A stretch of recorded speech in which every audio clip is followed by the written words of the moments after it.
When I came back in the office, I was shocked to learn that this weekend, the biggest story, frenzied social media rumors speculating whether Donald Trump had died. For the record, Donald Trump is very much alive, okay?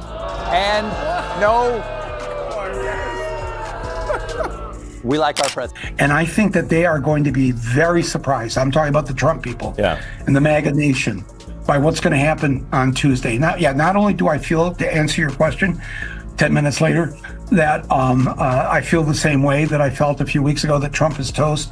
Absolutely. President Trump, a man who never misses a chance to cast himself as untouchable, now finds himself trapped by the sharp humor of Stephen Colbert and the relentless gaze of Michael Moore. Trump envisions himself as larger than life, yet Colbert and Moore reveal how his empire is built on fragile myths and inflated stories. Their roast doesn't just mock him, it tears apart every performance until the illusion collapses beneath the weight of their ridicule. Trump made the announcement during an Oval Office event yesterday where he added insult to invasion. Chicago is a hellhole right now. How dare you, sir? Chicago is not a hellhole right now. Chicago is not a hellhole until February. Then it is a sub-zero windswept vista of frozen Lake Michigan. Colbert strikes first, cutting straight into President Trump's obsession with image. He shrinks the supposed grandeur into a cartoon, showing how endless bragging twists victories into mockery. Every show of strength turns into a skit, and every attempt at gravitas transforms into a comedy routine begging for a punchline. The president who thrives on spectacle suddenly is the spectacle. Colbert underscores how even the slightest slip becomes headline comedy because the act was never grounded in real substance. Donald Trump is very much alive, and this whole crazy rumor started simply because Trump had 0 events on his schedule Wednesday, Thursday, or Friday, and one of the only signs that he might still be around was music in the Rose Garden, which the White House confirmed was the president's music. Which I gotta say is not the strongest proof. If you're enjoying this video, don't forget to subscribe to the channel and tap the bell icon. Moore enters the fray with his documentarian precision, dismantling the mythology of President Trump's business empire. He reframes the tale not as one of bold genius, but of inherited safety nets and repeated bailouts. The skyscrapers bearing Trump's name aren't monuments of brilliance, they're reminders of a brand sustained by constant reinvention. Moore drives home how the myth of triumph is built less on true success and more on marketing a persona that never aligned with reality. Well, I think that the system has already been blown up for me. He has completely destroyed the Republican Party. In my film, John Boehner, the former Speaker of the House, Republican, said there is no Republican Party anymore. It's called the Trump Party. And there is really no Democratic Party anymore because the Democrats are completely impotent and incapable of getting...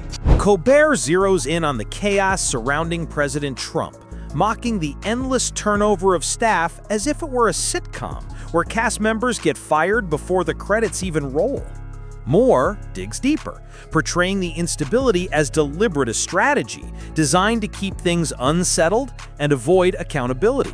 What was once spun as unconventional leadership is exposed as non-stop turbulence with no real sense of direction. Yesterday, Trump also posted, "Chicago is the worst and most dangerous city in the world by far." Worst and most dangerous? 2 words. You.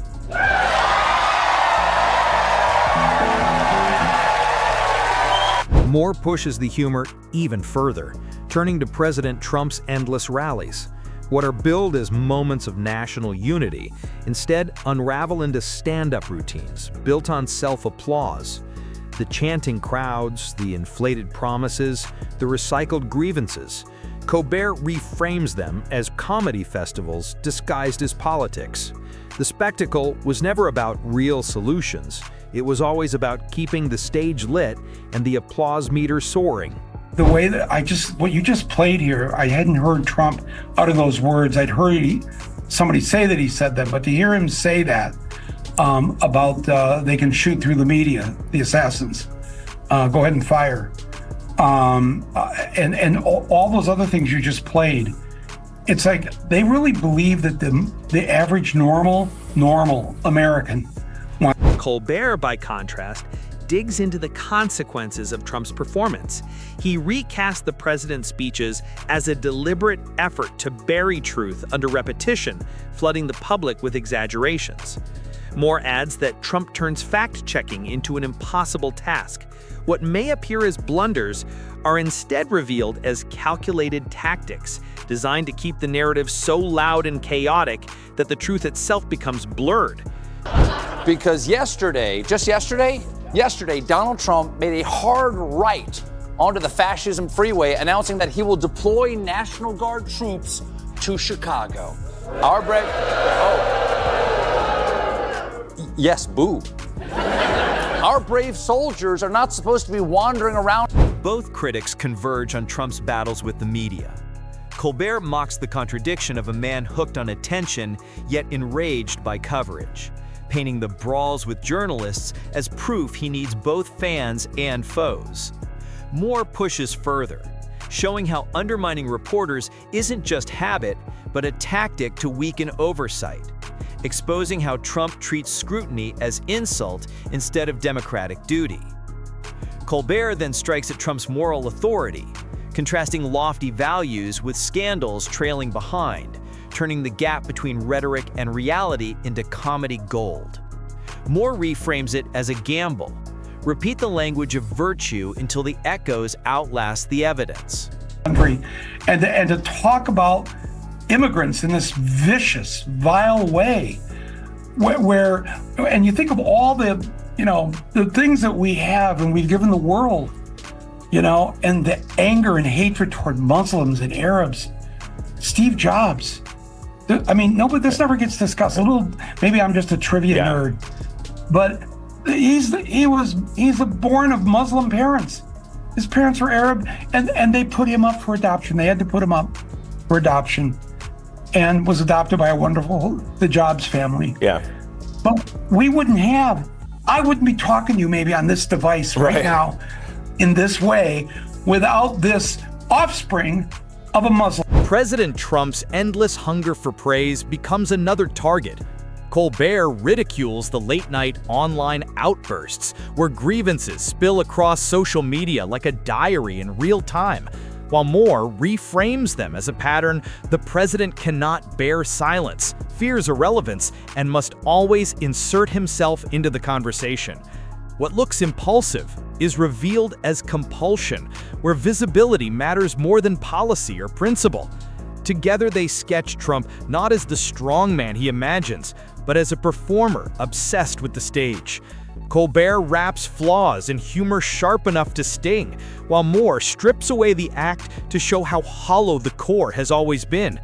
Their combined assault leaves his image of invincibility shattered, exposing only the spectacle of a man trapped in his own performance.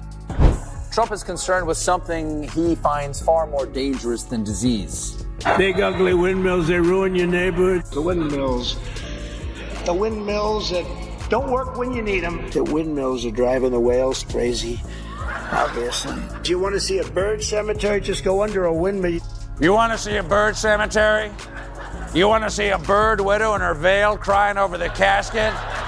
An open casket. I don't know why they made that choice. Stephen Colbert shifts focus to Trump's obsession with legacy, framing his hunger for statues and textbook chapters as desperation, a quest for permanence in a world that sees only spectacle. The monuments he imagines aren't triumphs of leadership, but symbols of hubris, destined to be remembered as cautionary tales. Moore underscores that history records patterns, and here the pattern is endless self-promotion dressed up as governance. Colbert, with biting humor, mocks Trump's habit of declaring unmatched victories, even when blunders hide beneath exaggeration. He paints the image of a magician so dazzled by his own tricks that only he believes them. Moore then dismantles the economic myth, showing how Trump's supposed financial brilliance thrived on loopholes, bailouts, and rebranding failure as resilience. Skyscrapers, golf courses, and casinos morph into monuments of debt and overreach, revealing not a master of prosperity, but a man surviving on constant reinvention of the same tired act. Oh, there's a fun little story from the Smile File. Donald Trump became the first former president to go on criminal trial. We'll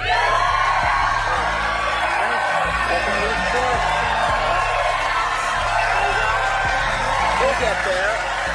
We got an idea. The official name of the trial is the people of the state of New York versus Donald Trump. The people of the state of New York, that's us. Okay, hold on. I know you're excited, but don't cheer too loud. We need you to get picked for jury duty. Moore keeps the humor alive by mocking Trump's addiction to conflict, imagining him waking each day in search of new feuds, whether with politicians, athletes, or entertainers. Every clash is cast as a battlefield, yet Colbert reframes it as a carnival where the barker thrives on shouting matches. Instead of a statesman, Trump looks like a contestant in a never-ending yelling contest. Moore then dismantles his crisis playbook. Natural disasters, economic shocks, or global conflicts all become stages to spotlight himself rather than address the issue. These moments, he argues, resemble press events masquerading as leadership, offering chest-thumping instead of comfort or direction. Colbert cuts in to skewer Trump's hunger for affirmation, showing how surrounding himself with praise and demanding loyalty reveals fragility, not strength. He reimagines the White House not as a seat of power, but as a comedy club, where the president insists on headlining every night. The laughs may be canned, but the desperation for them never fades. Oh, even more so. I just keep wondering the gift that the Trump campaign keeps giving us. I don't think they realize, I don't think they really are in touch with where the majority of Americans are at. The majority of Americans do not. Colbert shifts the critique back to governance, showing how Trump blurred the line between responsibility and branding. Policies rolled out like ad campaigns, slogans replaced substance, and photo ops stood in for progress.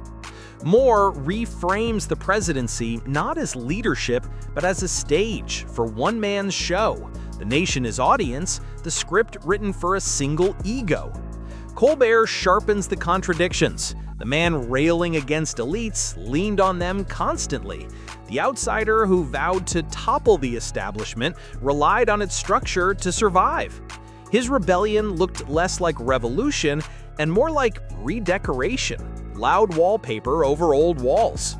Moore highlights how the quest for power often backfired, weakening stability while amplifying noise. Colbert hammers that theme, mocking policy announcements staged like one-night-only specials, where headlines mattered more than results. Press conferences became stand-up sets, abandoned once attention moved on. The show never ended because only the spotlight mattered. Moore zooms out, portraying Trump not as a leader who shaped history, but as a character who hijacked it, replacing governance with theater.